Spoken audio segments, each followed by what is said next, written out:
আসসালামু আলাইকুম, hello everyone. আজকে আপনাদেরকে আমি দেখাবো পদ্মা নদী, যা একদম আমাদের গ্রামের পদ্মা নদী। যে পদ্মা নদীতে মানুষ প্রতিদিন অনেক পরিমাণ মাছ ধরে এবং এই পদ্মা নদী থেকে প্রচুর পরিমাণ বালি কাটা হয়। সে পদ্মা নদীর বিকাল বেলায় এত সুন্দর ভিউ, বড় বড় ইউজাররা বলে ছাড়লেই নাকি ফর ইউ।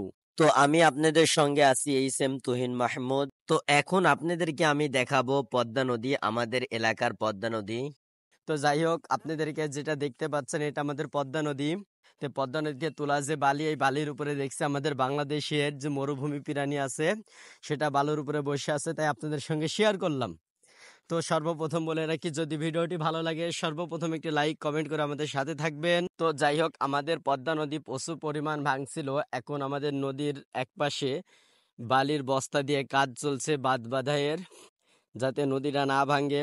এরপরেও আপনারা দেখতে পাচ্ছেন আমাদের নদীর এত পরিমাণ ভাঙছে যা আপনাদেরকে বলে বোঝাতে পারবো না। এই যে তার ভিডিও, একটু লক্ষ্য করে দেখেন। তো আবারও বলছো, যদি ভিডিওটি ভালো লাগে তাহলে একটি লাইক কমেন্ট করে সর্বদা আমাদের সাথে থাকবেন এবং দোয়া করবেন যেন আরো সুন্দর সুন্দর আপনাদেরকে ভিডিও উপহার দিতে পারি।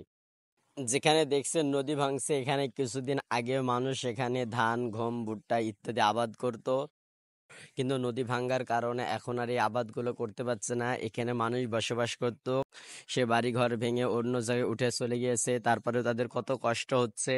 তো যাই হোক, এই নদী এলাকাবাসী মানুষের জন্য আপনারা দোয়া করবেন যেন আল্লাহ তাআলা তাদেরকে সুস্থ এবং ভালো রাখে এবং সমস্ত বিপদ আপদ থেকে রক্ষা করেন। তো আপনাদেরকে আবারও বলছি, যদি ভিডিওটি ভালো লাগে তাহলে একটি লাইক কমেন্ট করে সর্বদা আমাদের সাথে থাকবেন এবং যাতে আরো সুন্দর সুন্দর ভিডিও উপহার দিতে পারি।